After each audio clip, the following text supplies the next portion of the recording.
Alors Odgy, c'est Olivier Jacques, normalement, avec un trait d'union entre Olivier et le Jacques. J'y tiens énormément. Professionnellement, moi je suis comédien, metteur en scène de théâtre depuis très longtemps. Et c'est dans ce cadre-là que j'ai rencontré pour la première fois les Enclumés. Parce que j'étais en création sur une création qui s'appelait Les 4 saisons. C'est-à-dire que je faisais un spectacle pour enfants où on racontait chaque saison pour les enfants. Et ce qui serait d'ailleurs très intéressant de reprendre en ce moment, vu que les saisons sont en train de décliner. Mais bon, ça c'est de notre sujet. Donc il y a très longtemps, et je me rappellerai toujours. La première fois que j'ai rencontré les Enclumés, c'était donc dans le cadre de quoi déjà. Ça s'appelait la tournée des Enclumés. Et on avait joué à 2 endroits, un petit village de vignerons, dans une école, et puis au château de Pontus de Thiard, dans une des granges à l'entrée qui était sur la gauche quand nous entrions. Et on a joué à cet endroit-là. Donc dans la tournée, dans le cadre des Enclumés, la tournée des Enclumés. Et j'ai rencontré donc la compagnie, enfin Cédric en particulier, avec Florent, avec je sais plus, il y avait Hervé, je crois. Et c'était chez Florent, dans la maison de Saint-Marc-de-Vaux, là, la maison où ils habitent en ce moment. Saint-Jean-de-Vaux, Saint-Jean-de-Vaux, Saint-Jean-de-Vaux. Le Mar, c'est autre chose. Voilà. Donc je suis comédien, metteur en scène, je fais du théâtre depuis 30, 40 ans maintenant. La fameuse tournée des Enclumés, soutenue par le conseil départemental à l'époque, conseil général, parce que départemental c'est aujourd'hui, donc général, enfin soutenu, façon de parler. Et ouais, c'était chaud quoi, c'était vraiment. Je crois que c'est ce qui m'a le plus ému dans cette rencontre, c'est de dire on peut faire du collectif.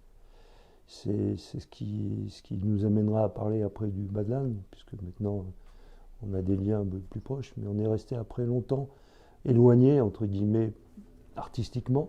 Sauf que moi j'allais voir les spectacles des Enclumés. J'en ai vu beaucoup. Je saurais les nommer, je ne ferai pas comme Pascal, je n'aurai pas la mémoire de tous les titres, mais je me rappelle des images par contre. Et ça c'est indéniable parce que simplement les peintures comptées à plusieurs reprises dans différents endroits, dans des trucs politiques, dans des trucs artistiques divers et variés, où on voit tout d'un coup un artiste qui caché derrière un tableau, derrière une toile, et on voit progressivement la toile apparaître, et à côté un bonhomme avec un accordéon et qui joue de la musique, qui raconte une histoire, voilà, c'est super quoi, avec des petits arbres autour. Enfin, c'est de la belle, ouais, c'est de la belle humanité ça. Et maintenant, depuis, ça fait 5 ans, je crois que le TBA existe.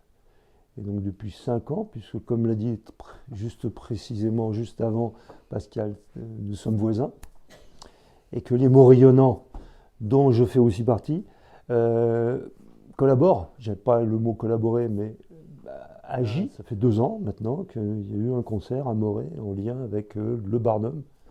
Et donc entre les Morillonnants et le TBA, il y a un partenariat artistique et de lien avec le public rural, on va dire.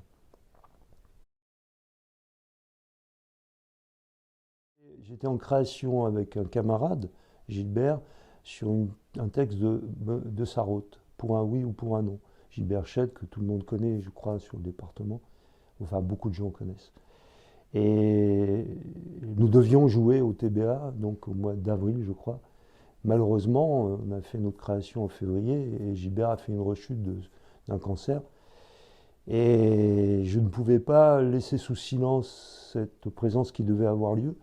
Et donc j'ai proposé à Cédric que nous fassions une petite, enfin, un moment, tiens, l'horloge qui sonne le temps, un moment de théâtre autour de la parole de Sarraute qui aurait dû avoir lieu. Et Marie-Juliane a accepté de partager avec moi, et Cédric aussi, puisqu'il a accompagné ce moment de parole avec son accordéon. Voilà, c'est un moment très fort. Et c'est dans ces lieux-là que je pense que peuvent exister ce genre d'événements. Voilà. Quand on a monté le balcon avec la poutre qu'on a traversé à travers, on a fait un trou dans le mur, elle a fait tomber une pierre, et puis la poutre elle est rentrée, elle est rentrée, elle est rentrée, elle a traversé tout le théâtre. Et puis qu'après avec Cédric on rebouchait au ciment ou je sais pas quoi et on plaisantait là-dessus. Je sais plus, on avait même imaginé un court métrage tous les deux à partir de ce moment-là. Donc ouais, des anecdotes, il y en a plein, il y en a plein. Mais de toute façon avec Cédric, il y a une possibilité de partenariat, on va dire, artistique de plus en plus, je pense. Et voilà, j'ai souvent eu l'idée de monter des spectacles avec lui. Ça ne s'est pas fait, mais c'est pas grave. C'est dans nos têtes, c'est dans notre énergie intérieure, et c'est ça le plus important. On va jouer au TBA, un spectacle que nous sommes en train de créer avec deux jeunes comédiens, qui s'appelle Clôture de l'amour. Donc on a une résidence fin avril, début mai, et on va le présenter au TBA, une sortie de résidence comme on dit. Ce sera peut-être en partie fini, et ce sera la primeur de cette activité, Clôture de l'amour. C'est-à-dire de jeunes comédiens, dont une qui est une de mes anciennes élèves, qui m'ont proposé de monter ce spectacle avec eux.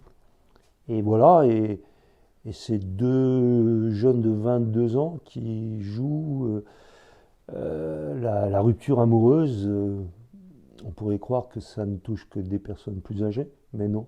C'est intéressant de voir comment deux jeunes artistes prennent cette parole et ces deux monologues qui sont coup sur coup. Donc l'homme commence à dire tout son ressenti et la femme lui répond.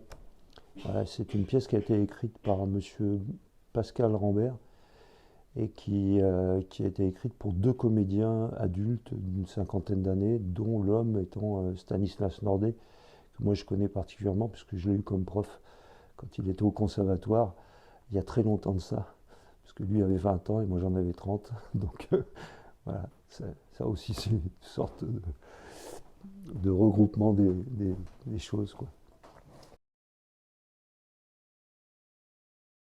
Je trouve que l'évolution, enfin, vue de l'extérieur, hein, moi je trouve que ça va dans le bon sens. Ce que je regrette, c'est que un magnifique travail comme les Médusés ne trouve pas un horizon, quoi, une ouverture. Mais ça, c'est le lot, malheureusement, de la plupart des structures artistiques de nos régions. C'est comment tu peux créer quelque chose d'envergure sans être soutenu. Voilà, donc pour moi, les enclumés, c'est aussi le TBA, surtout. Euh, mais c'est pas que ça. Il y a aussi un potentiel artistique derrière tout ça qui est tellement fort que je regrette que les enclumés, comme d'autres structures artistiques et compagnies, ne soient pas plus soutenues par la région, par ce qu'on appelle ceux qui sont censés les soutenir. Alors c'est bien beau, les crowdfunding, les machins, les trucs, mais bon, fuck. Fuck. On a des impôts, ils sont là pour ça. Ils sont là pour ça, enfin, en partie. Pour l'éducation, pour permettre aux êtres humains de s'enrichir sur un plan humain.